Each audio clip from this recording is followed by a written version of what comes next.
Good morning everyone, this is Irene Muchuelas and for today I'm going to report all about setting goals for success. But before that, let me share you this one quote from Herman Cain. Success is not the key to happiness, happiness is the key to success. If you love what you are doing, then you will be successful. Okay, let's start from our discussion. What is a goal? According to Wikipedia, a goal is an idea of the future of desired result that a person or group of people envision, plan, and commit to achieve. So what does it mean?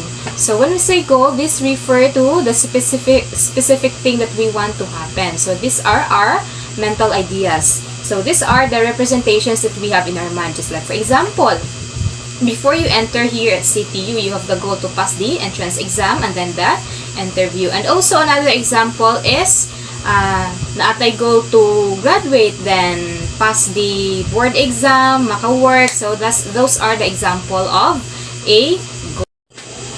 Okay, next is we're going to discuss all about the importance of goals. So why is it important for you to set goals in your life? So it's very important to set goals in your life because that goals will be the path in order for you to achieve that goals that you want. Just like for example, no, if you have the goals, no, mas ma-motivate ka nga buhaton ng bagay nga imo nga gusto buhaton. And also, if you want to change something, mas mapadali ang imo nga pagbag-o, ang imo nga pagbag-o because you have the goals nga ginasunod.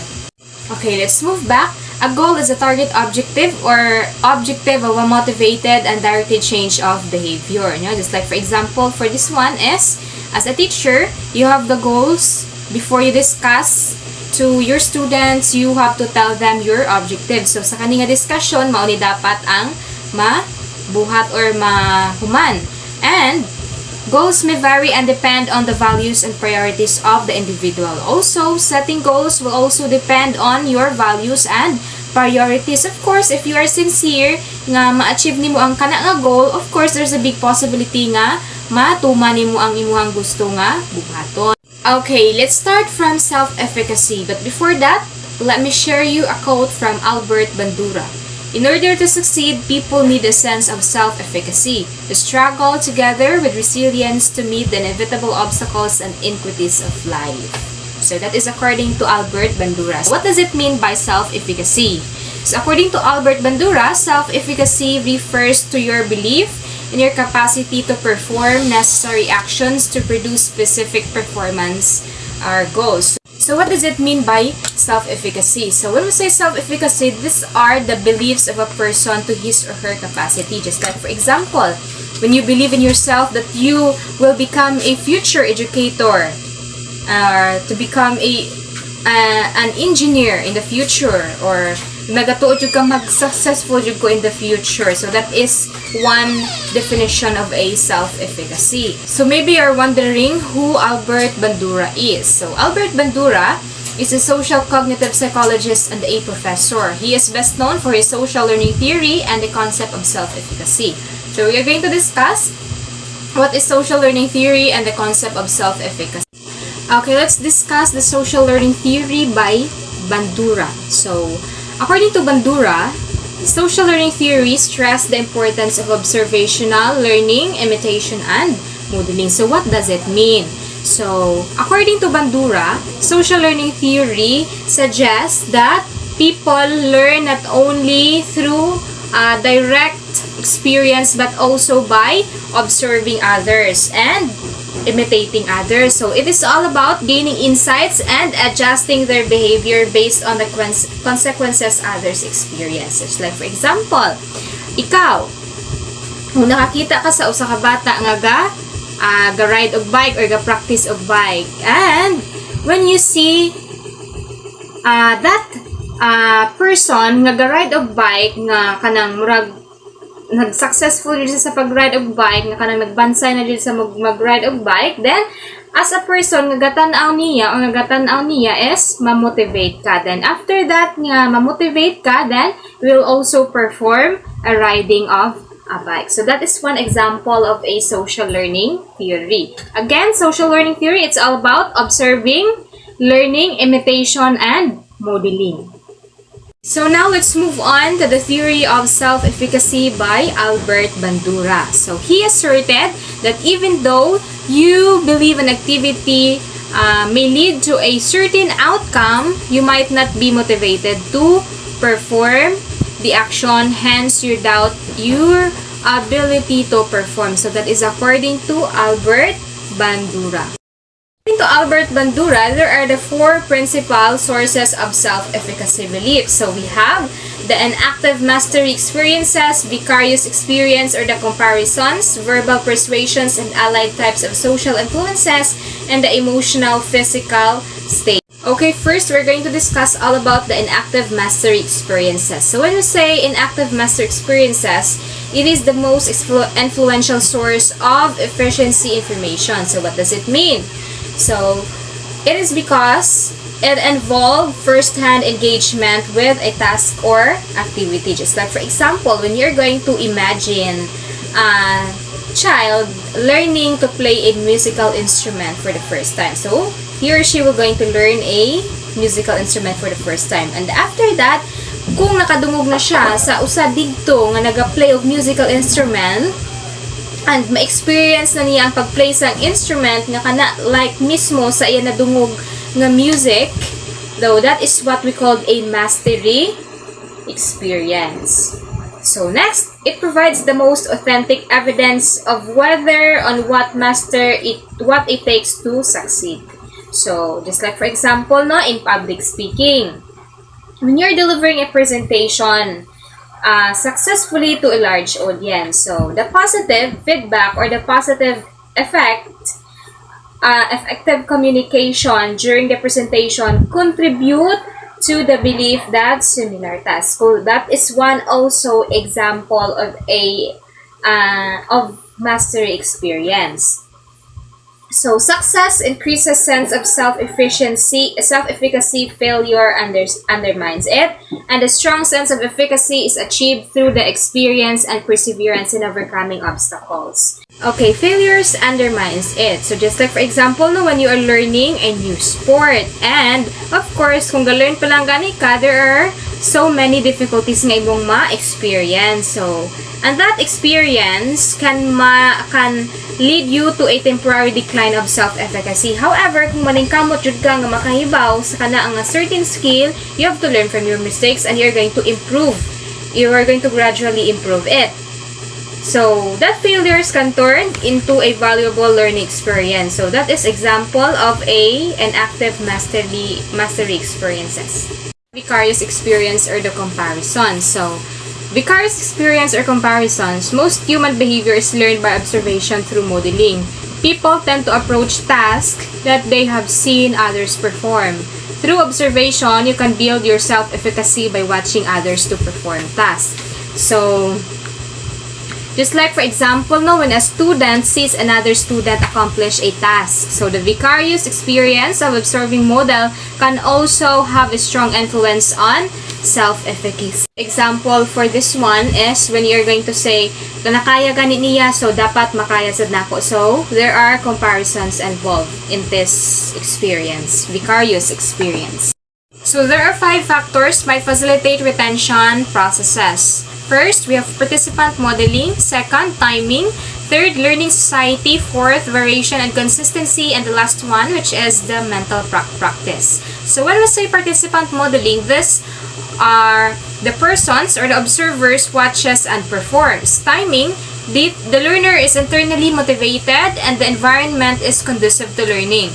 The third one, which is the learning strategy, the lessons are appreciated for the learner's level. And the fourth one, which is the variation and consistency. So, the learning techniques suit personal learning needs, consistency in assessing performances and in giving feedback. And the last one, which is the mental practice, it enhances vividness and stability of learning. Another principal sources of self-efficacy belief is the emotional and physiological states. So what does it mean? When we say emotional and physiological states, those are the emotions and physical health affect to your self-efficacy judgment with respect to specific task. So there are factors that could alter sense of self-efficacy. So we have preconception of capability, perceived task difficulty, effort, amount of external support, circumstances under which they perform, pattern of successes and failures, and how the experiences are cognized and reconstructed in memory. Okay, let's start up with the preconception of capability. So what does it mean by preconception of capability? That means that your personal assessment of your capacity. That means that you are going to assess your personal capacity. Just like, for example, if an individual have a preconceived notion of their capability, so it can affect their self-efficacy. And as an individual who positively see your capacity, that will boost your confidence. But if you have a negative preconceptions about your capacity, then that will also lead to self-doubt. Next, we have perceived task difficulty. So, perceived task difficulty, it is the assessment whether the task is at par with your preconceived capability. Just like, for example, if an individual perceives tasks as too difficult, of course, it may lower your self-efficacy. On the contrary, perceiving a task as manageable or slightly challenging can enhance confidence and their ability to succeed. Next, we have effort. Effort, it is how hard you will work at your task. No? It is the amount of effort that you exert as an individual. So, as an individual who are willing to invest in a task can impact also a self-efficacy. So, a strong commitment and willingness to exert effort often contribute to a higher sense of self-efficacy. So, always remember that.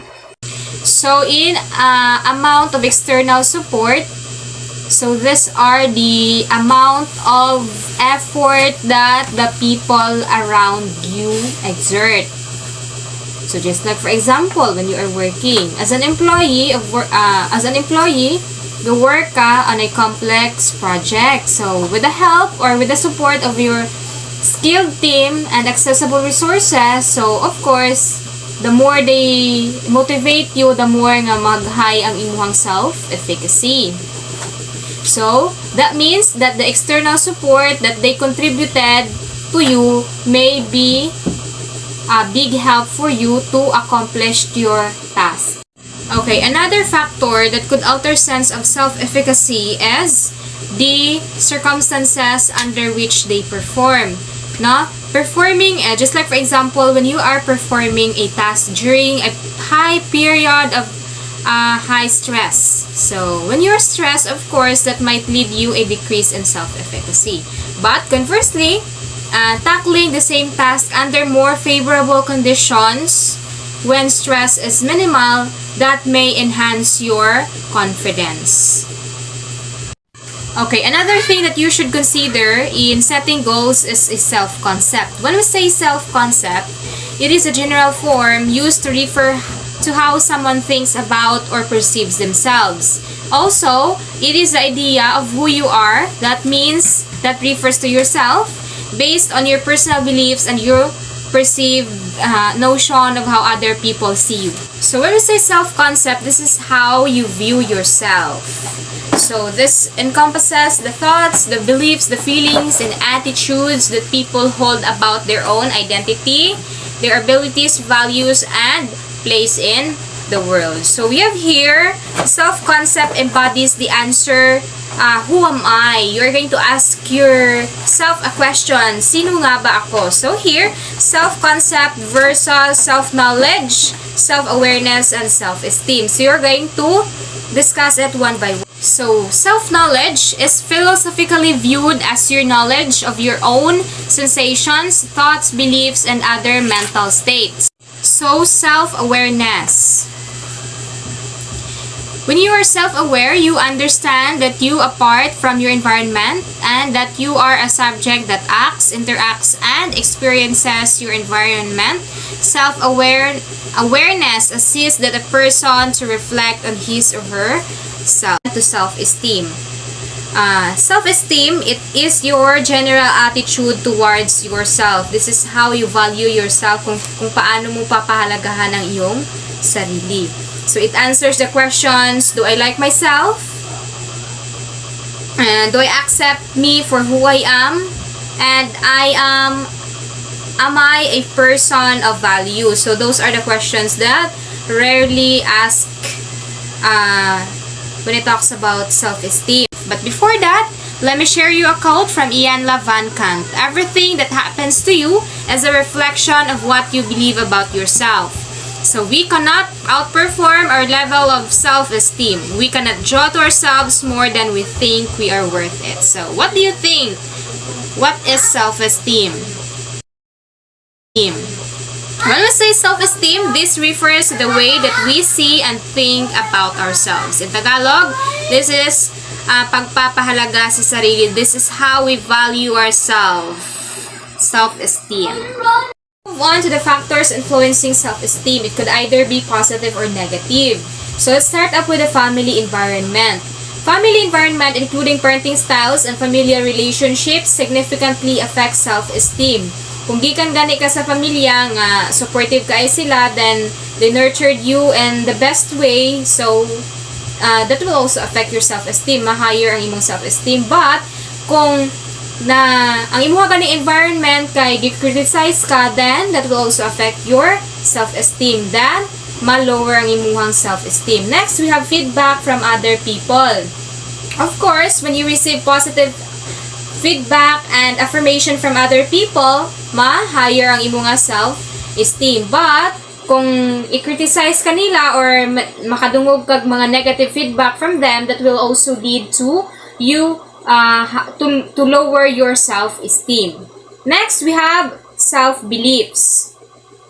Individual beliefs about one's abilities. If you know your worth and potential that will strongly affect your self-esteem. So next, we have physical appearance. So physical appearance, societal standards and perceptions of physical appearance can impact self-esteem. Why? Because mauni siya ang una jud nga makita sa tao nimo, your physical appearance. Kung pagtanaw pa lang galit sa tao nimo niya, makaingon silang hala katambukan niya, hala kadautan niya, then they will affect your self-esteem. But kung makadungogan ka sa mga tao ka ng mga good comment towards you, then they will affect your self-esteem. That will make your self-esteem higher. Next, we have academic achievement. So, academic success or failure can affect self-esteem. Individuals who excel academically may experience a boost in self-esteem. Of course, if good ang imong performance sa imong academics, then that will make your self-esteem higher. But if not, that will make your self-esteem lower also. Okay. Task proficiency and accomplishment. So, we're done with the factors influencing self-esteem. Let's move on to the persons with positive self-esteem and persons with low self-esteem. So, at this juncture, we're going to discuss all about the persons with positive self-esteem.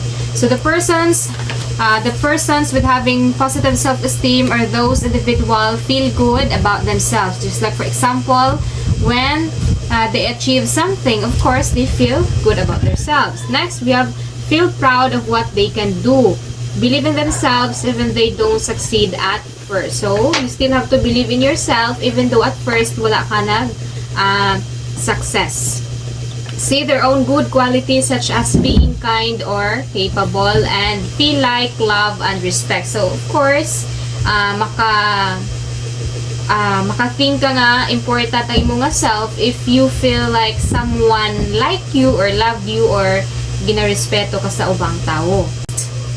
At this point is we're going to discuss persons with low self-esteem. So kanina we discussed persons with having a positive self-esteem, but now low self-esteem naman. So the signs that the persons with low self-esteem are those individual nga lack of confidence. It's like, for example, their lack of confidence in facing the crowd and wish to be or look like someone else ka lang mo ingon ka nga I wanna be like her or I wanna be like him.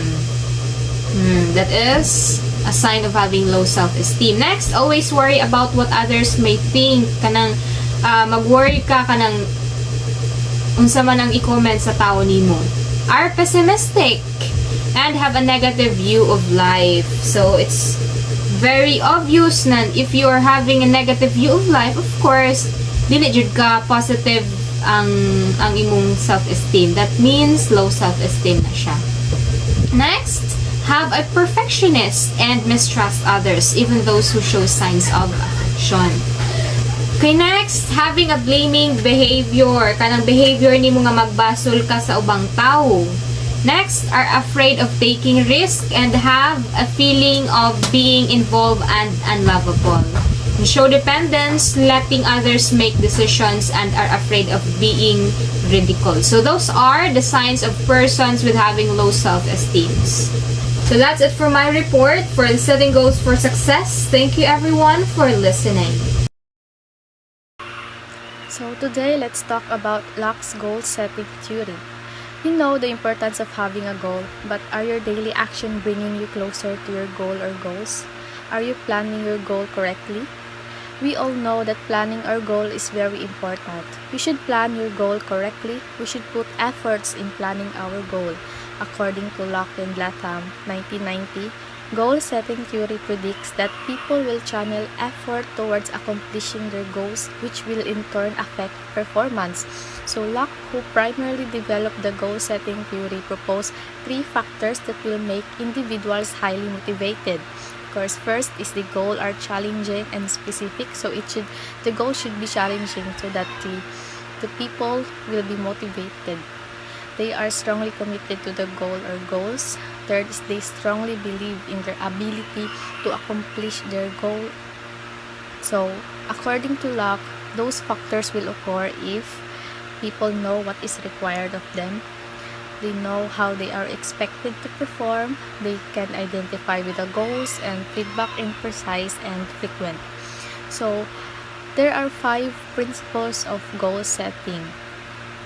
First is clarity, which means when the goal is clear and specific, there is less misunderstanding about what behavior will be rewarded. So it just means that clarity, your goal should be concise, specific, and no misunderstanding. So next is challenge.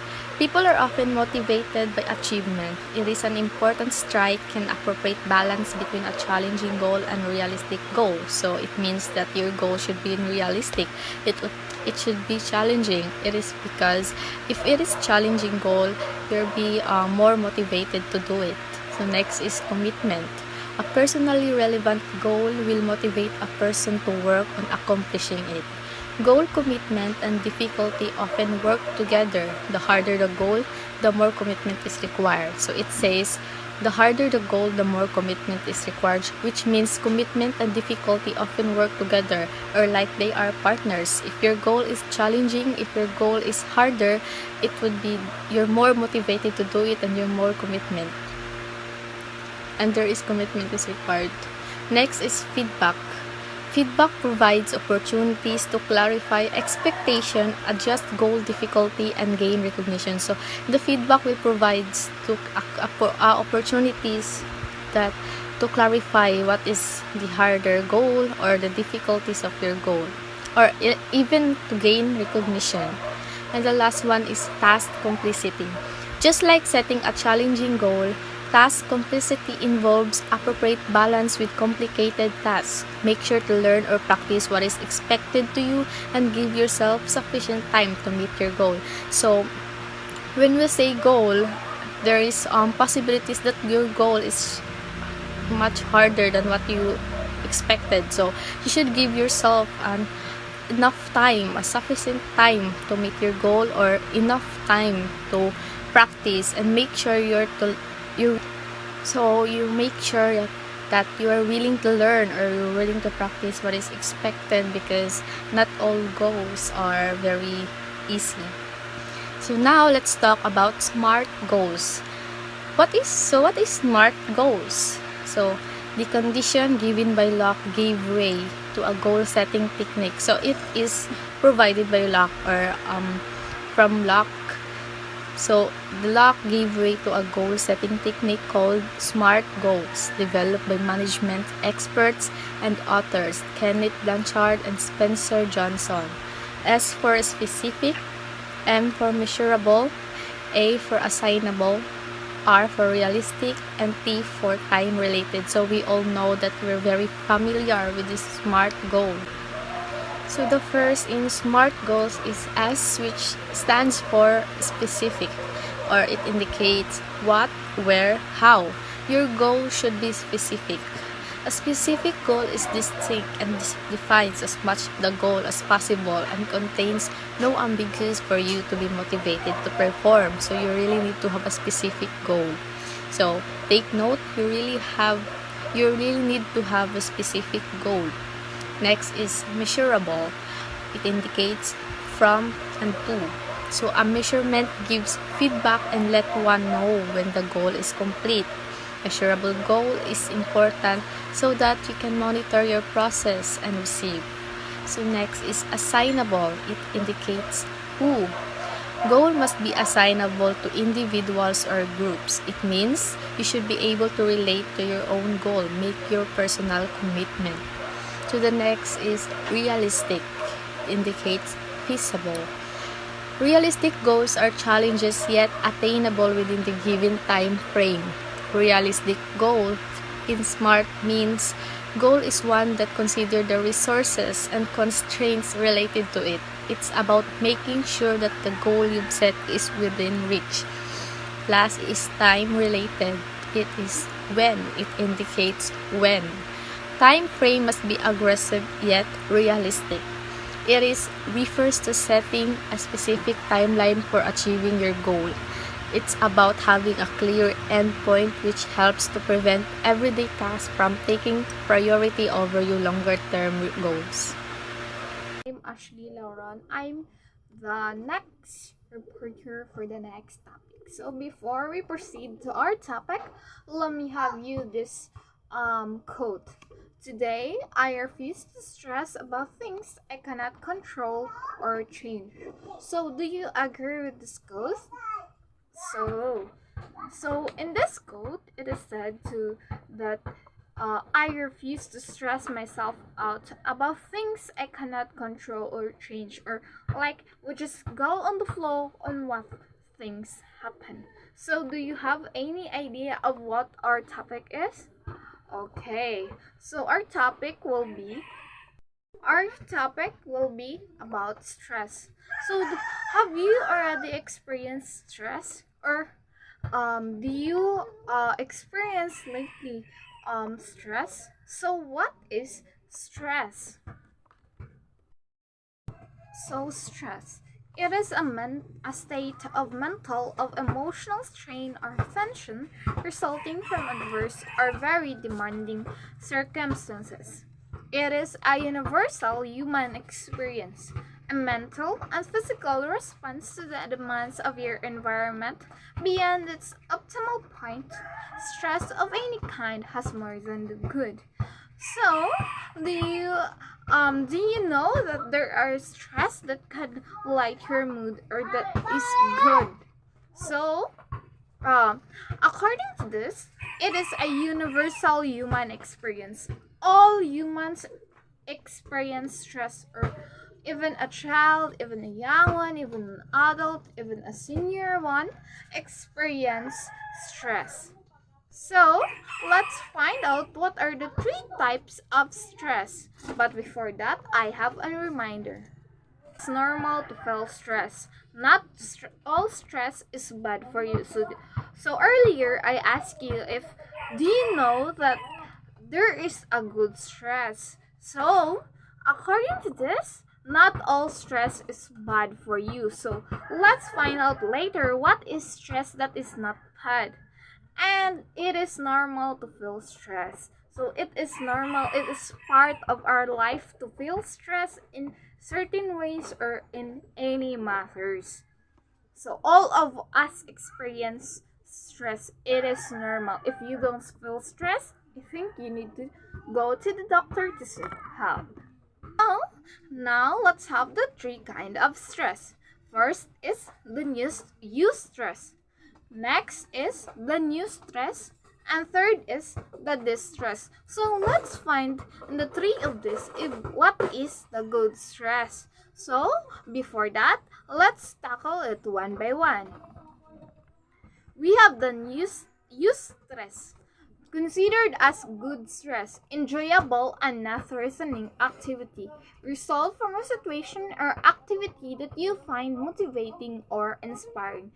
Like I told you earlier, there is a stress that can light your mood, that can motivate you or inspire you to go on certain things or to work out things. It is enjoyable, not threatening activity, not can ruin your mood, but instead you can enjoy it. So another definition for eustress. So according to Cambridge Dictionary, it is a positive stress. Comes from positive challenges or exciting experiences. So and the same definition earlier is a positive stress. It can challenge you, it can motivate you the experience towards certain thing. According also to Once Create and Wilson 99, a positive form of stress that stimulates and energizes an individual. It makes you feel like you are the having a 100% energy, having the urge to do that thing. It motivates you, it inspires you to do a certain thing. According also to Selye 1982, this stress is pleasurable. So all of those the same definition. It is a stress that can light your mood, that can motivate you. So another definition for eustress. So according to Cambridge Dictionary, it is a positive stress. Comes from positive challenges or exciting experiences. So and the same definition earlier is a positive stress. It can challenge you, it can motivate you the experience towards certain thing. According also to Once Create and Wilson 99, a positive form of stress that stimulates and energizes an individual. It makes you feel like you are the having a 100% energy, having the urge to do that thing. It motivates you, it inspires you to do a certain thing. According also to Selye 1982, this stress is pleasurable. So all of those the same definition. It is a stress that can light your mood, that can motivate you. So I have an example. So the example is finding the nerve to talk to your crush. So having the nerve to talk to your crush was a challenging one, an exciting one. So this is an example of eustress. So the next is eustress. It is a neutral stress. When we say neutral, it is in the center. A sensory stimulus that has no direct consequence or effect of the person. Uh, its situation or activity that you do not find threatening yet not enjoyable. So eustress. So it's like if there is a scale, it is in the center. It is not threatening. It is not enjoyable too. Like it is just in the middle. So another definition for eustress, according to Morse and First 1979. Negative emotions strike a balance with positive emotional states in the individual. So there is a balance. The eustress is in the center between a negative one and a positive one. So to understand, I have an example. So the example is the incidents you hear in the news. The incidents you hear in the news, you can feel stress in a neutral way. Like you will feel negative for the thing happened, but also positive because it doesn't happen on the surroundings of you and your family. But still, you are in the center of being positive and negatively stressed. So neutral. So that is eustress. So let's proceed to the last one. We have the Distress. Distress is a situation or activities that you consider negative, harmful, threatening. It could happen for just a short span of time. It could linger for prolonged. It's either hours, days, months, or years. So this one, the distress is a negative. If there is the enjoyable one, there's also the threatening one. This is if the distress is enjoyable one, the distress is a threatening stress. So another definition for distress. According to Lazarus and Folkman 1984, it is a negative stress.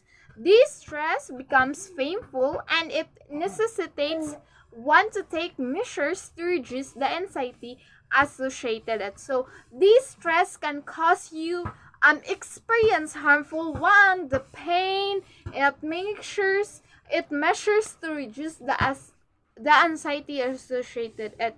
So unlike the eustress, that this stress makes you feel sad, pain, grief, or being or threat. So I have an example. Example is being mugged on the streets, or having a long time uh family quarrel, like you are in the center of your parents quarreling. So this is the stress. It can affect you. It's either in your mental or it's on the physical. So let's back to the tree. So the first one is eustress. It is enjoyable. Like you, it can light your mood. It can make you excited to do a certain things. Well, the distress is it can harm you, it can threaten you, it can cause you pain.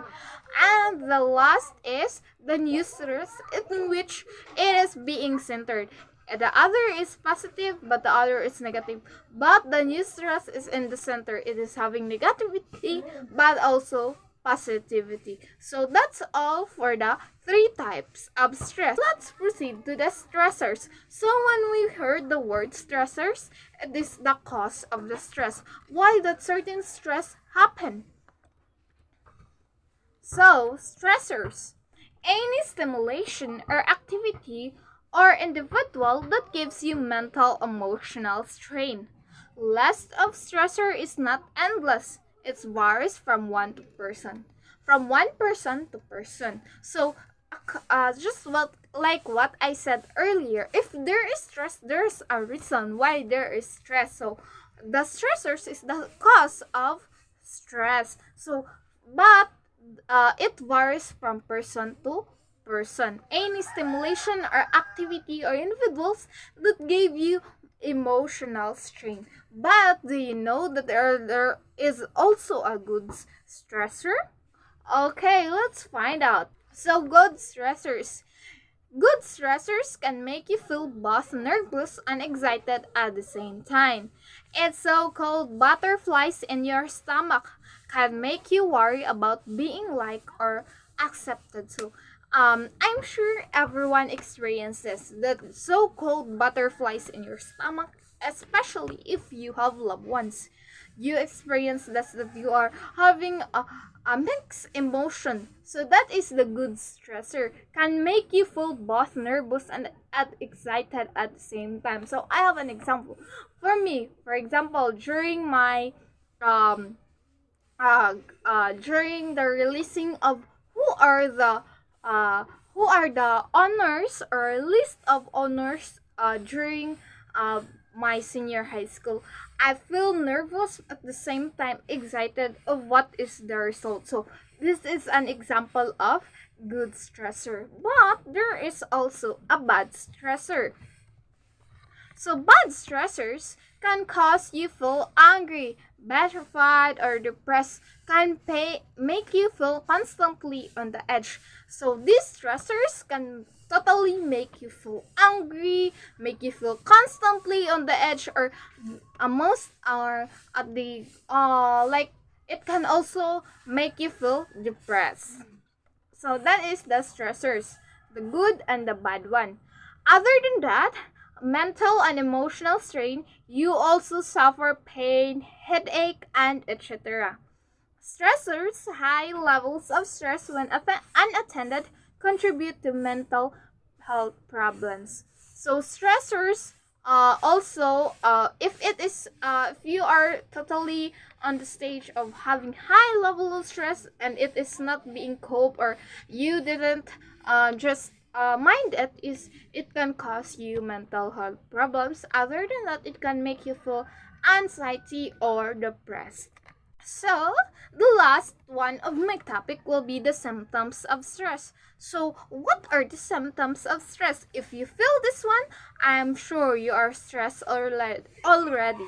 But first, let's have the physical symptoms of stress. So, the physical is having low energy, headaches, upset stomach, including diarrhea, constipation, and nausea.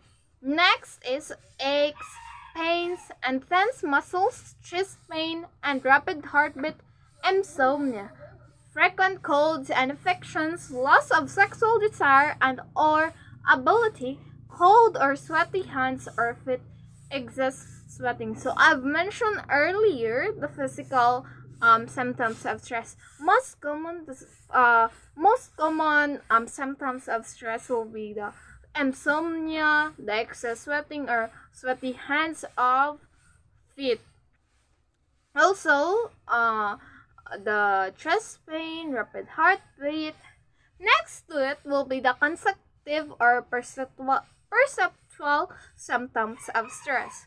So first is forgetfulness, preoccupation, disorganization of thought, blocking, errors in judging distance, attention deficit, reduced creativity, lack of connection to detail, orientation to the past. So mostly of the most of the this are commonly, like for example, disorganization of thought, or in terms of us it is you being lutaw, or like wala kay kanang paki, or like you are into are absent, imuhang not totally function. So this is the symptoms nga na stress na ka man yun, kanang malimtano na kay ka, imong uto kay or daghan na kay gi-occupy, tas naglutaw na ka, and more. Next is the emotional. So the emotional symptoms of stress. First is anxiety, agitation, feeling overwhelmed, loneliness and isolation, depression or general happiness, moodiness, irritability, or anger. So most of these, I've saw this in my Facebook post, that most of the youth here, if they don't know how to cope this, or they don't know that this is a symptoms of stress, like they post something that they're already experiencing anxiety, but not knowing the truth, they are totally stressed, but they make it as a joke. But if you experience this anxiety, depression, loneliness, isolation, or more, find ways to comfort yourself. So before I end this discussion, I would like to give you an insight or a motivation that if you feel stressed, trying to find ways that make you make at ease, or find things that can kanang forget stress, or kanang makalingaw nimo. Yet we can't avoid that we need to face things that are happening in our life. But whatever happens, always trust in God and let God help you in coping things. Just trust the process and keep going and keep fighting for what you are experiencing right now. If you are stressed, find ways or coping mechanisms, or find people that can help you relieve your stress. Thank you. So, hello everyone, my name is Jocelyn Melior, and I will be continuing the discussion about stress. So, let's focus on the source of coping and stress, or in other terms, my discussion is about coping with stress. So let's start with the types of coping. So I will ask a question. What is coping? So, coping refers to the strategies you use to deal with real or imagined problems to protect yourself against negative emotions. So, coping, mo ni siyang atong gamiton para may strategy na atong gamiton in terms of kanang mo face ta og challenges in real man or mga imagined problems para i-protect atong self for any other negative emotions. So, it's like if you feel negativity, mo ni siya ang imuhang gamiton para makakope up ka with stress.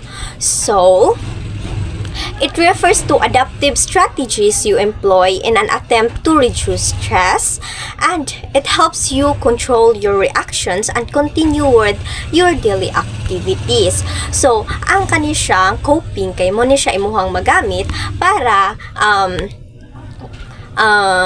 ma-control nimo imuhang reactions in that particular problems or challenges para mo continue ka sa imuhang daily life. So coping involves putting in conscious effort to minimize or tolerate stress. So there are 4 types of coping. The first is the problem-focused coping. The next one is the emotional focus coping. The third is the cognitive coping, and the last one is the behavioral coping. So let's tackle this one by one, and let's start with the problem focus coping. So, problem-focused coping. Problem-focused coping targets on controlling or changing the source of stress. So, ang problem-focused coping kay iyahang target is to control or i-change ang source of stress. So, kanang silbi, that is your stressor. So, ang problem focused is that iya i-control kung unsa to ang nagapa-stress imuha or mo change siya og direction or iya i-change on what stresses you. The next one is that it tackles the source in a practical manner. So kanang ang kani siyang problem focus is iya gyud ikanang ikuan kung unsa gyud to ang source sa stress. Then, strategies include employing problem or solving techniques, time management, getting relevant social support. So, ang strategies aning problem-focused coping is that mangita siya og mga techniques on how to solve that problem that causes you stress, or in terms of nagamit og time management in order for you to cope up with stress, and especially nangita og social support. So, emotional focus coping. It is the lowering or eliminating negative emotional response. So, in terms of eliminating or lowering, pagamyon or itangtang kung unsa to ang nagahatag og negative emotional or unsa to ang nagakuan og negative emotional response. So, silbi ang imuhang pag-response ano kay negatively, so iya i-eliminate or iya ipababa ang imuhang pag-response ato sa negative na emotion. So, an option if the source of stress is external and beyond the person's control. So, the strategies of emotional focus coping is that talking out or verbalizing your problem, prayer, or meditation. So, ang emotional kay mas focus siya on kana bitawng imong i-share ang imuhang what stresses you out, or you go talk to your friends or families or something like that. Basta imo siya gi-talk out or imo give voice out imuhang problem, or in that case na dili ka ka-share sa imong problems towards your friends or your family, imo siya gipaagi og prayer. And the prayer is the best mang gyud if you can't voice out to someone sa imuhang problems. Or meditation. Meditation help you relax or clear what's in your mind. Cognitive coping. Cognitive coping is that it involves a conscious intellectual activity. So we use our minds to combat with the negativity that what's in our thoughts or in our minds, and using mind to combat stress inducing thoughts. So kuha na sad ni siya sa intellectual activity. So we use our mind to combat with stress. So it's like we use our brains to fight with the negativity or the stress that we are feeling, or we inducing thoughts through our minds, the thoughts that nanaa sa to ang ato ang thoughts kay ato gipagamyan, or we lesson it gipagamyan natin. So there are strategies for cognitive coping. This includes reframing, challenging negative thinking, positive self-talk, count to 10, cost-benefit analysis, smell the roses, keeping perspective, reducing uncertainty, using imagery or visualization. So let's start with reframing. So reframing is the changing the way you view experiences or events, ideas, concepts, and emotions to find alternatives that are more positive. So reframing is like you are experiencing challenges in your life. So instead of viewing it negatively, you change your view experience, or you change it into more positive, or you find alternatives to make it positive. So the next is the challenging negative thinking. So challenging negative thinking is questioning the rationality of your negative thoughts. You take control of your thoughts and stop negative thinking. You replace negative thoughts with positive affirmations. So cognitive thinking.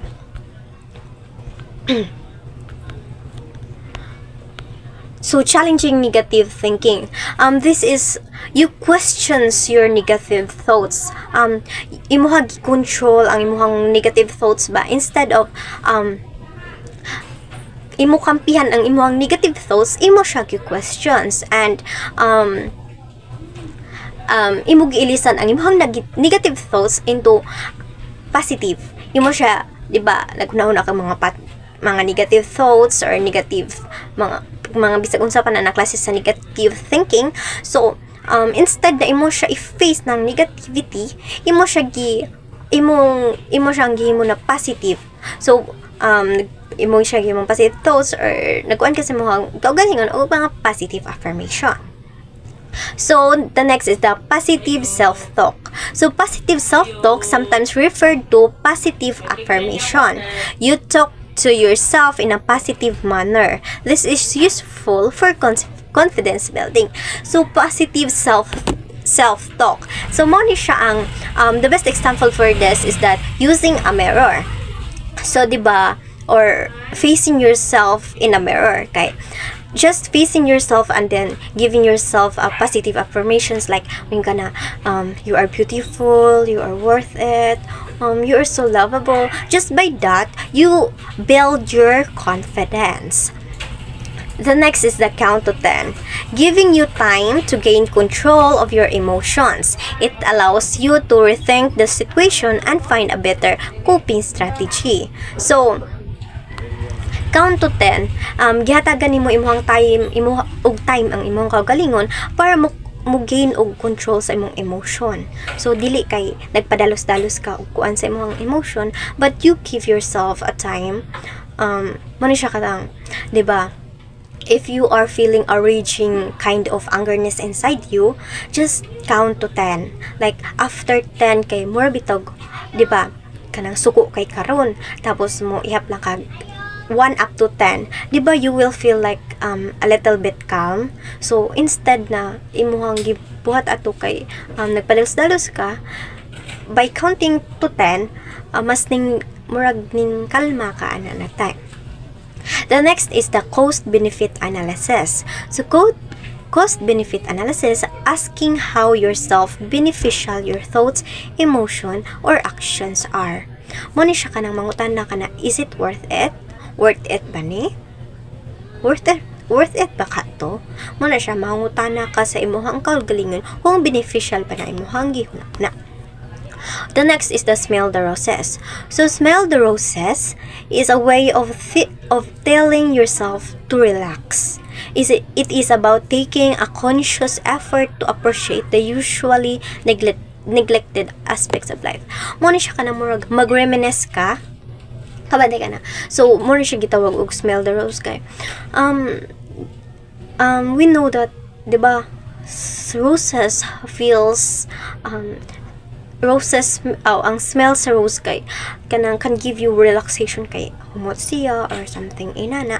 So in this term kay just by this smell the roses kay ay mo ang gihatagan imong kaugalingon og time na mo relax or more bitog kanang imo gihatagan imong self on how to appreciate sa mga butang na nagtuo kag di importante, pero importante gyud ito siya. So let's move on to keeping perspective. So keeping perspective is the breaking down your problems into little tasks and knowing which the problems need to be addressed right away as compared to those that do not need much attention. So kaning kuan kaning keeping perspective kay imo bitaw gi analyze kung unsa gyud ang kinahanglan gyud og attention sa imong or di ba breaking down your problems into little tasks. So di ba ay imong mga problema dagan kay kag problema, so imo siya gi analyze tagsa kung asa gyud ang imong needed gyud siya na imo gyud siyang i-solve right away. Instead na mag-una hinuon ka sa katungdug na kanang dili kay siya importante nya ang kana hinuong imong problema na usa kay needed dagid kay siya og kanang attention but you neglected it. So keeping perspective is nakay-focus kung unsa gyud imong unahon og kanang solve bad na problema. The next is the reducing uncertainty. So reducing uncertainty, as the saying goes, lamang ang may alam. Lamang ang may alam or gathering as much information as you can about your problem. It helps you gather positive information rather than negative ones. So, di ba, silbi na kay problema. Instead na magmukmuk ka tungod na problema, what you should do is that you gather information on how to solve that problem. Diba, if you have more knowledge about your problems, mas makaibaw na nun ka kung unsaon mo na siya pagsulbad. Right? So the last one is the using imagery or visualization. So imagery as a relaxation tool. You find that place in your mind where you feel happy. Remember your pleasurable experiences. This is more effective when combined with breathing exercise. So imagery or visualization. So I think lahi sad ni siya sa daydreaming. Kaya daydreaming, imagery like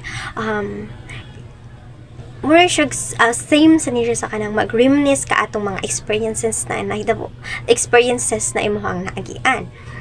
Like mga pleasurable experiences na where you are happy or katong mga experiences na good to be remembered. And while reminiscing or use kanang imo gi-visualize tong mga nahitabo, mas nindot ni siya na i-partner nimo atong sa breathing exercise sa katong kay if you partner this with breathing exercise, diba, kanang hapsay ang imong paginawa, hapsay sa imong utok, diba, it is more kanang mas makalesen siya sa imong stress na na-feel. So, visualization is also a powerful rehearsal strategy. For example, you are about to present your report in class. Practice in your mind. Picture yourself giving the report. Imagine the possible question that will be asked and how you will answer it. So, as examples of visualization, so ako in Bisaya term ha kay. Kuan, 'di ba? You were tasked na mag-report mo. So, using visualization man siyang imo siya hunahunahon bitaw, like wala pa ganin nahitabo pero imo na ginahunahon say mahitabo, like sa kanang mag-report ta. So before the reporting, silbi ako hang example. So before the reporting, ako ginahuna akong kaugalingon kung unsa akong gibuhat sa tubangan, giunsa na ako pag-report, or kinsa to akong manggipang pangutana, or kinsa bat unsa to ang mga possible na gipangutana sa akong classmates, or unsa ang flow sa akong pag-report. In that way, mas maka-feel ko og relaxation kay nana ko'y idea on what will happen. So, behavioral coping strategies. There are ways of dealing with stress by taking action to modify behavior. Some of the strategies of behavioral coping includes physical exercise. So, some of us kay daghan tag klase-klase na ways on how we deal with stress in a positive way. So, how we cope up with stress. So, others, kanang mag-exercise sila, physical exercise, by kanang mag-exercise sila, they will feel na malesen mo kanang molesen ang ilahang ka-stress bitaw, or through exercising mo na ilahang pag-cope with the stress. The second is the relaxation. So, relaxation, nindutin siya i-apply ang katong sa previous bitaw sa katong cognitive, katong count to 10. Relaxation by counting 1 to 10, kanang maka-feel ka bisa unsa dira, like mas mulasen ang imuhang na feel, or through prayer, meditation, or kanang getting a vacation or taking a leave, that is also a kind of relaxation.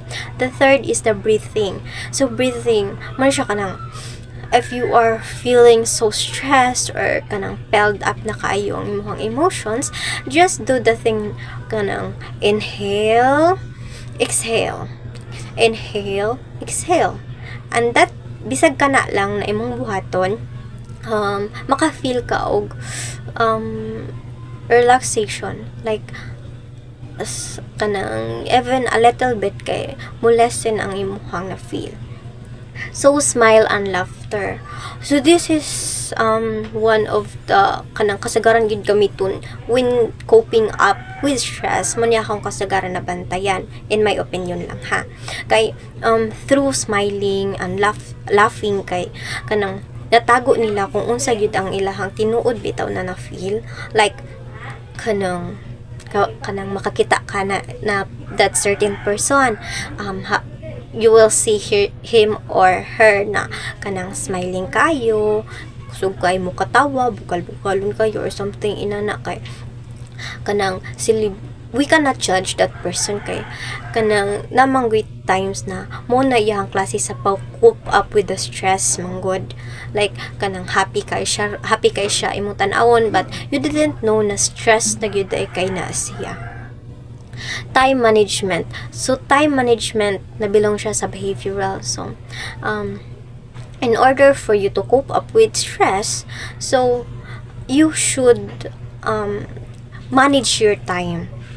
Dapat kanang kaybaw ka mo manage sa imuhang time para dili bitaw mag-piled up ang imuhang mga buhatonon, and di ka magkarakara na noon kung unsa imuhang buhaton or unsa kana ba imong unang buhaton or kaniba. So you should practice time management. The next is the social support or friends. So kanini siya may kanang mo ni siya sa kanang dili kaayo close sa ilang parents, di kay mo open up sa ilang parents bitaw. In that way kanang ang kasagaran kay adto gyud di ba duol sa friends. Pero as for me kay mas muduol man jud ko sa akong mama kaysa sa akong friends. So mas nindot jud og naay social support in coping up with kanang mga strategies in coping up with stress kay through friends kay makalesen sa imong na feel kay masultian nimo sila or na kay ma-sharean lang or through that kay inyo ilaag na lang or something inana. Then the last one is the seeking professional help. So this is the if you are piled up na bitaw nya you didn't want to tell to your parents, to your friends, and kanang murag lain na gid kanang you are so stressed na gyud. So the best way is to seek professional help gyud in kanang moduol jud ka og kanang professional kay para matabangan ka kay pwede ka kanang into a therapy session para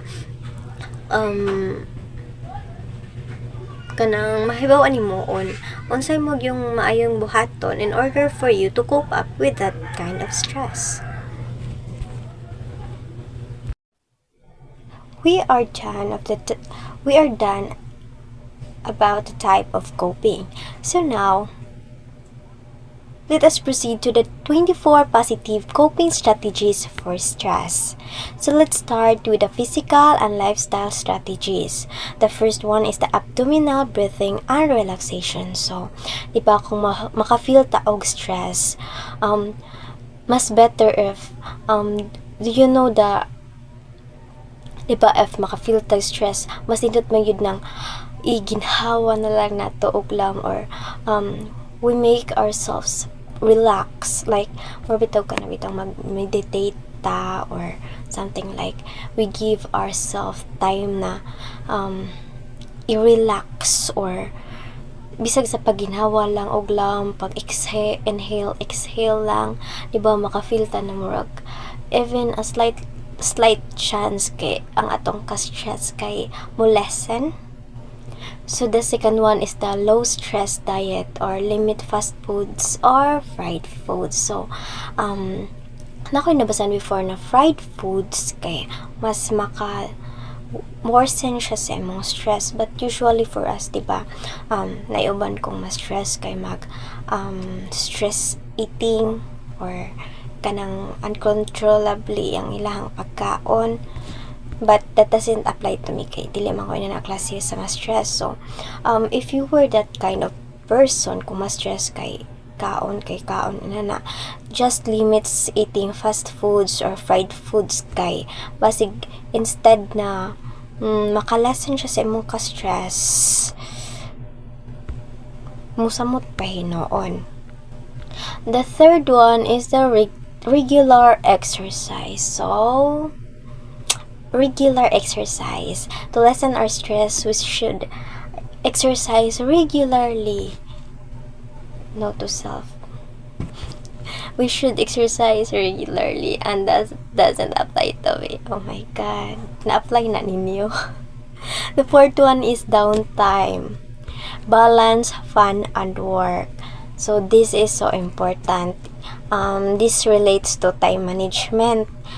Kay to lessen stress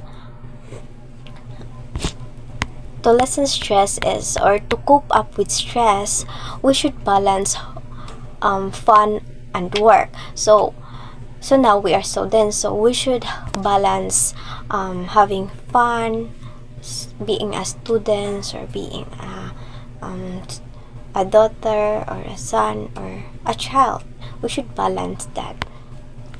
The fifth one is the mini breaks, 5 to 10 minute periods to relax during the day.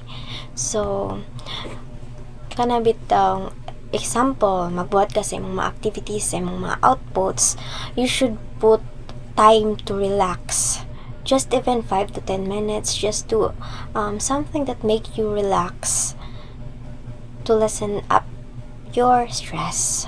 The sixth one is the time management. This having a hectic schedule, or you have too much to take in, you should apply this one, the time management, in order to cope up with stress, para bitaw dili magtipon og ang tanan. You should manage your time.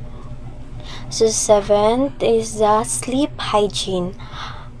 You should sleep at least 6 hours. Di kay matugag buntag. Oh my god, sorry. Yeah, you should sleep at least 6 hours to lessen with stress, or to cope, to have a positive coping strategies. So these are positive coping with strategies. So sleep hygiene, sleep at least 6 hours. Okay, dili carry ang 3 hours, 6 hours or more. The next is the choosing a non-toxic, non-smoking or conflict-free environment. So if your environment kay napuno siya sa daghang manigarilyo or even vape, bisan pag di ka mag kanang nigarilyo, but kana bitang ilang gitawag na second hand smoker ta, kay makalanghap ta sa aso, mukuan ta, muli kay ta sa inanan environment in order for us to minimize the stress that we have. So the last one is the material security, the basics. So mo ni siya ang katong kanang bitaw, buy what you need, not you want. So mo ni siya, material security, the basics. Do you really need that designer shirt? So this is the one na kanang imo to lessen your stress, imo sa ipadaplin ang imuhang mga luho. Or before you buy something, you should ask yourself that do I really need this, or do I just want this? Okay, got it?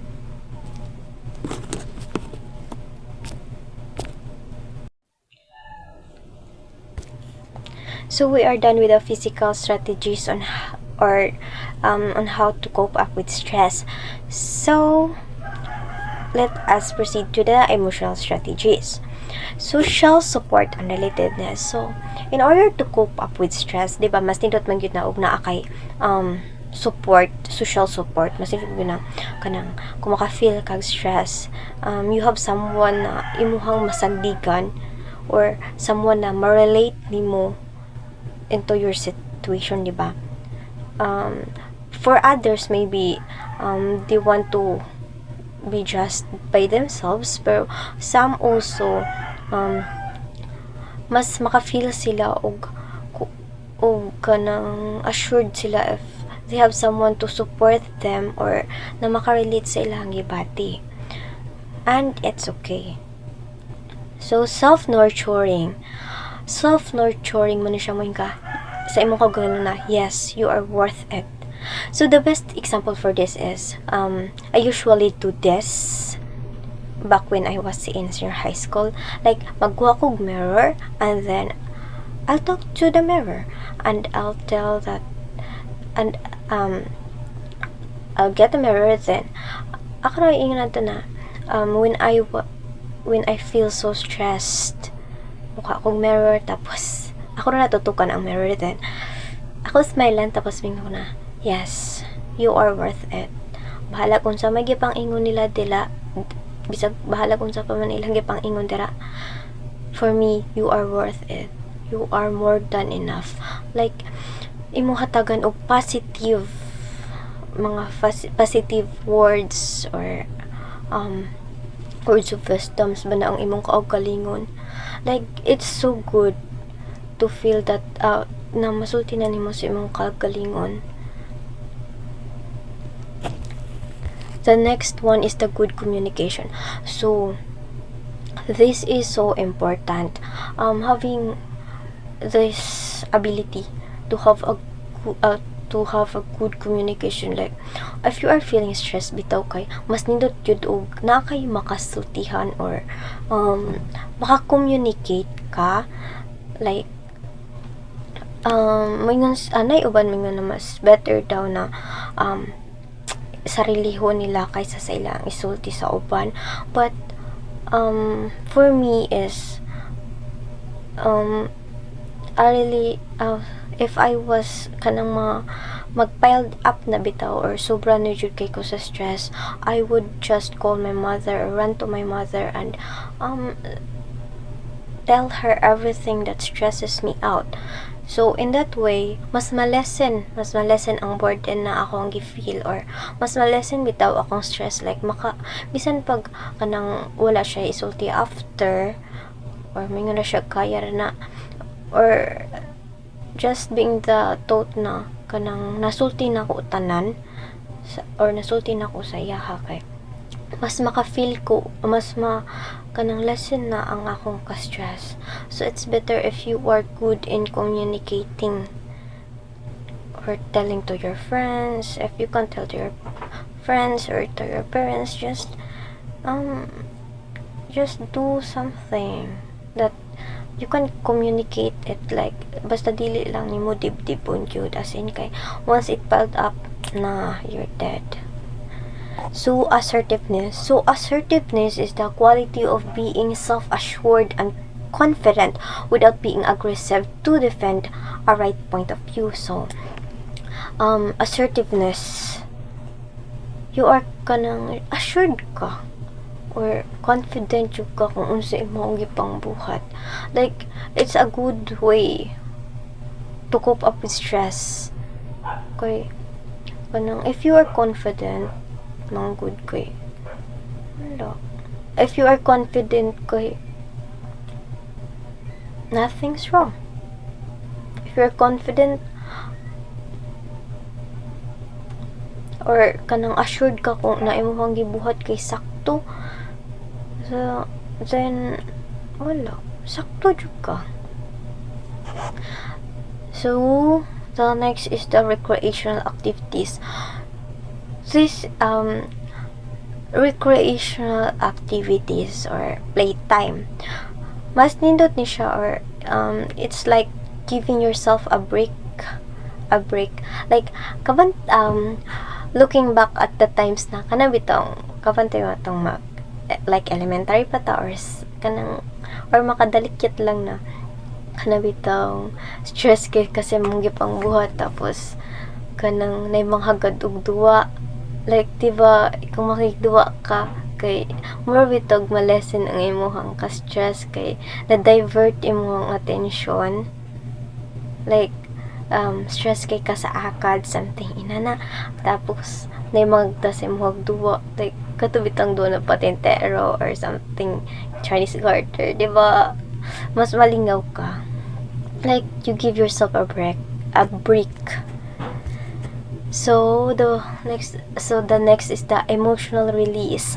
Mo na siyang time na imo gyud gipagawas tanan nimong gibati, like mohila ka, ganan ba ka imo na isyagit ang tanan or ikatawa nimo ang tanan, like you release your emotion, like kana bitang dili nimo iluom, di kay mohila ka na patago, di kay mohila ka na pinaway tingog-tingog, emotional release, ihilak yun ang tanan, bahalag pinabako-bako pa na. So the last one in the emotional strategies is the sense of humor, the ability to see things in perspective. So sense of humor, if you have sense of humor, then that's good. Pero sometimes diba ako lang nabantayan, like some that has a good sense of humor or something, like high level of sense of humor, kaya mas ma-open sila ng mga tao na more on na ay gitago na mas mabigat na burden in them. So usually kay mo lang ni mo coping strategies kanang through their sense of humor kay ana nila gitago ang ilahang ka-stress sa panimalay ba nila sa akads or something in life. So that's it for the emotional strategies.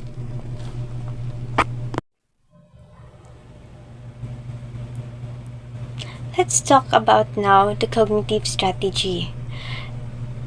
First is the constructive thinking, the ability to encounter negative thinking.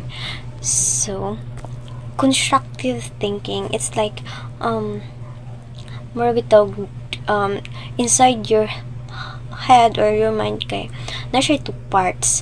The negative thinking nga ang mo counter sa negative, so ang positive, like you have this ability na i-counter ang imong mga negative thoughts, like musulti na you should do that, or you should do that bad things, buhatan na wala ra lagi na. So so constructive thinking, you have the ability to counter negative thinking. So in this the other part of your brain may na, no, you shouldn't do that, that is bad, that is not good. So that is the constructive thinking. The next one is the distraction, ability to distract yourself from negative preoccupations. So example for this is that you have problems like self problems or family problems ba na. So you distract yourself. Usually mo gini ka sa kanatong buhaton. So instead na imong i-face sa karon ang or na mga problems sa inyong balay bitaw or nag-away pa imong parents or something inana, in order for you to kuan kay imo gi-distract imong self. So ning laag sa ka, ning gawasa ka sa inyong balay, or you meet with your friends para to distract yourself. Next one is a task-oriented, reactive approach to problems. So task-oriented, like kung unsa imong buhaton, imo gyud na siya buhaton dayon, like na siya imong kinahanglan buhaton. So wa nimo pa ugma wa nimo gi unya imo gi siya gibuhat dayon, like focus ka. The next one is the acceptance, the ability to accept or cope with setbacks. So acceptance, like for example, you tried your best or you tried your hardest to nagtuon jud ka pag maayo or kanang niapil ka og contest, like you give your very best pero you end up not getting the winning kanang ni-apel ka og contest, but wala bitaw ka nakadaog even though you tried your best. So in order to cope up with that kind of kuan, kay imo na lang gi-accept na there are times that you can't take everything that you want. So that is acceptance. The next one is the tolerance for ambiguity. So the ability to say shades of gray. So we are now down to the stress on Filipinos. So the effect of culture on stress and coping is so pervading that the people within the cultural group does not notice it. But when cultural contexts are compared, the differences between how people deal with stress became striking. So the example for this is an American anthropologist and professor, Mary Catherine Bateson, in 1968 told an anecdote about her experience of losing a premature infant while she was here in the Philippines. She noted the difference on how Americans and Filipinos express sympathy over the loss of a loved one. Battison described that while Americans will shake hands, nod the head sadly and said, "We are so sorry for your loss," they will make a hasty retreat and leave the family to mourn in private. But Battison observed that Filipinos, other than expressing sympathy for the loss, would ask questions and will get you to talk about your beloved departed at length. She added that the primary assumption in Filipino culture is that those who suffered a loss should not be left mourning alone, as cited in Aldwin on 2007. So Americans who are unaware of this Filipino cultural value would see this behavior as an intrusion. A Filipino, on the other hand, would think that Americans do not grieve for their dead. While some societies show their recognition of bereavement around an effort to help the bereaved control himself or herself and forget the sorrow, other societies are more inclined to help the bereaved express his or her loss and live out the grief. Culture can affect stress and coping process in four ways. The first is the cultural context shapes the kind of stressor that an individual is likely to experience.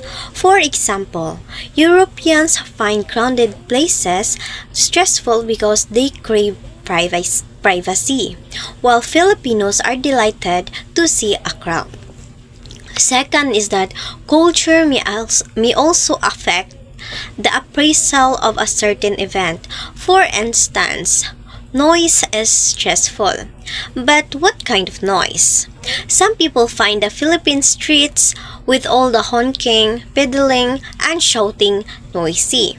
Yet, they have no problem listening to their songs on high volume. The third one is that culture affects an individual's coping strategy, as was displayed by the Mary Catherine Battison story. The last one is that culture provides different time-honored tools or mechanisms by which an individual can cope with stress.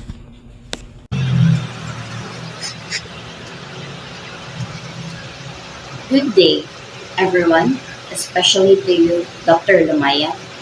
I'm gonna tackle about the Filipino traits and its values. So before I start my discussion, let's know first what is traits. So traits means the characteristics or usual doings of the Filipinos. It could be behavior, words, or actions.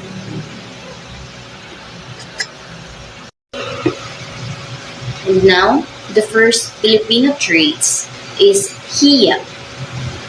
I know all of us are familiar with the term hiya.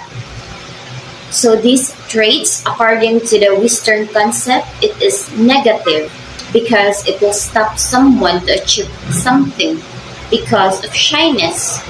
But for Oriental concept, it is positive due to it gives you a peace of mind. Next is the Ningas Hugon. For Western concept, when you keep saying later, unya-unya, it makes a person underachiever. Kanang hilig mag-unya-unya is not good. While for Oriental concept, it's good to procrastinate because these traits, it makes a peaceful and tranquil life. Now, the pakikisama. So, pakikisama is so common to the Filipino traits. But for Western concept, it is negative because even though you don't agree of the certain things, you need to agree for the sake of the relationship. You need na makisama and it's so negative. While Oriental concept, pakikisama is positive vibes because to maintain peace and harmony. And now, next is the patigasan. Patigasan term is like pataasay ug pride. And yeah, it's very common to us Filipino, especially for the girls, mga taas kay pride. Eme. Anyways, for Western concept, katigasan is negative because you are being stubborn and you will not fix on what issue you have. But for Oriental concept, patigasan is ideal because you will stand and what for you is right and no anyone can manipulate you. Next is the bahala na. For Western concept, bahala, it's negative because they leave everything to chance with the help of a divine power. While Oriental concepts, bahala na term, it's positive because it means you're putting faith on a higher being. It develops you a humility and gratefulness. Now is the bukas na. The bukas na is so common to us Filipino, and it's not good for Western concept because it promotes laziness to a person.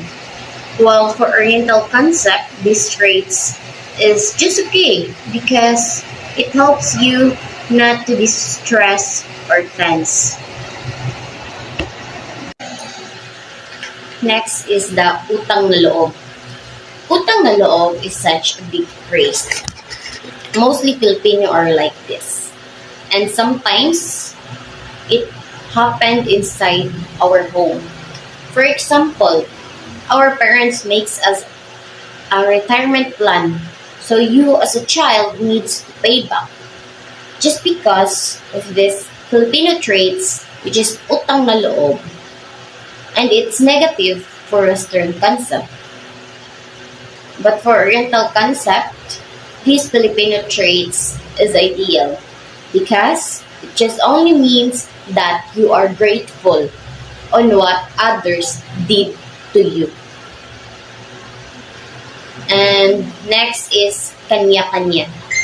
For Western concept, it's negative because it's seen as being selfish with no regard for the world being. While in Oriental concept, they see it as positive because it just only means that you take care on my own and you take care of yours. Or I take care on my own and you take care of yours. Or should I say walang pakialaman or kanya-kanya.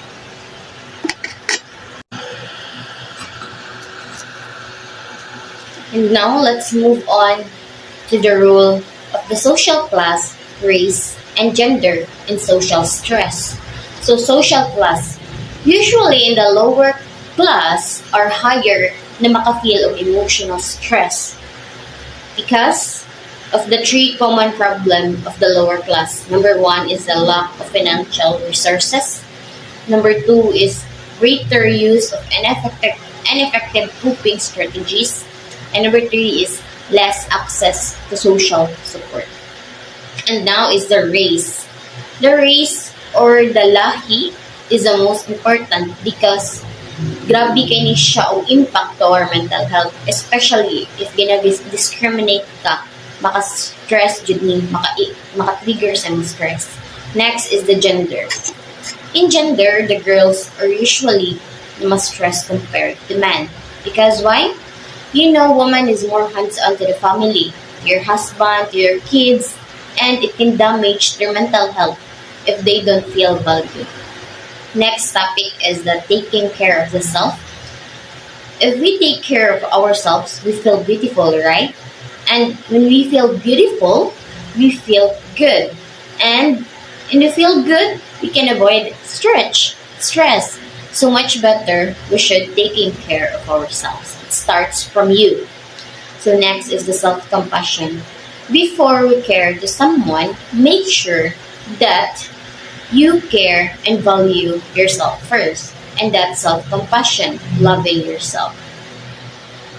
Deficiency versus growth. So this framework is the Maslow hierarchy of needs. So Maslow called the four bottom levels as physiological, the safety, belongingness and love, and esteem as deficiency needs because a person does not feel anything if these needs are met, but he or she becomes anxious if these needs are not met.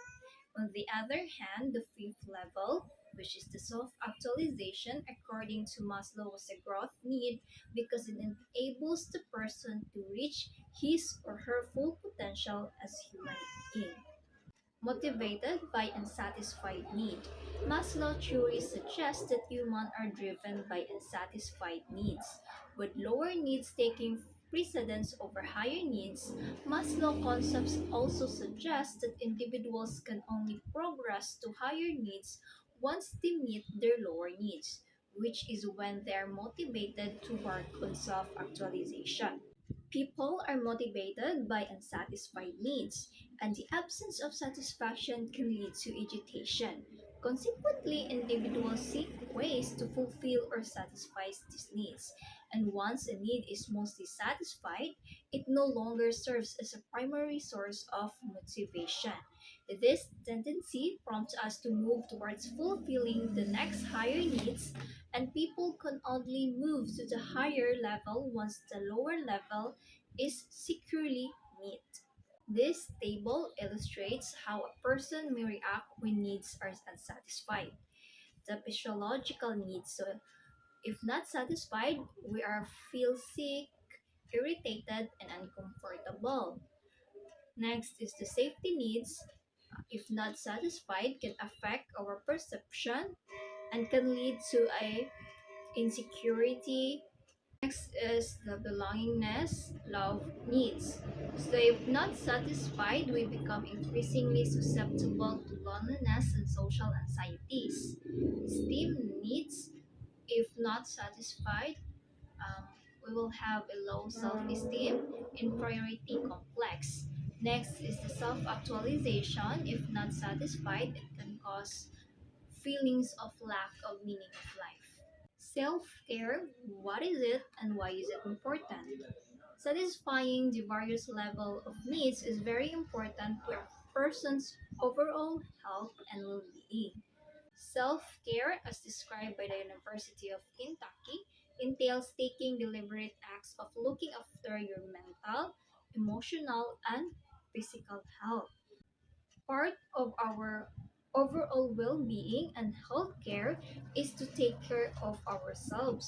But one of our misconceptions is when we say self care, we only think about being clean or hygienic, but in reality, self care involves intentionally taking care of our mental, emotional, and physical health. What self care is not. Self care involves actively engaging in activities that promote optimal health, covering physical, psychological, emotional, social, and spiritual components. It is crucial for managing stress, managing challenges, and overall wellness. It is essential to avoid overindulging and depriving oneself. The key word to self care is balance, and being good to yourself will enhance the likelihood of living to your fullest potential. Compassion, neutral or learned. Scientific research suggests that humans are wired for compassion. So, what is compassion? Compassion, framed as an emotion, is the felt response to perceiving in suffering that involves an authentic desire to ease distress. Compassion surprising benefits for physical and psychological health. Research suggests that compassion may have ensured our survival because of its tremendous benefits for both physical, mental health, and overall well-being.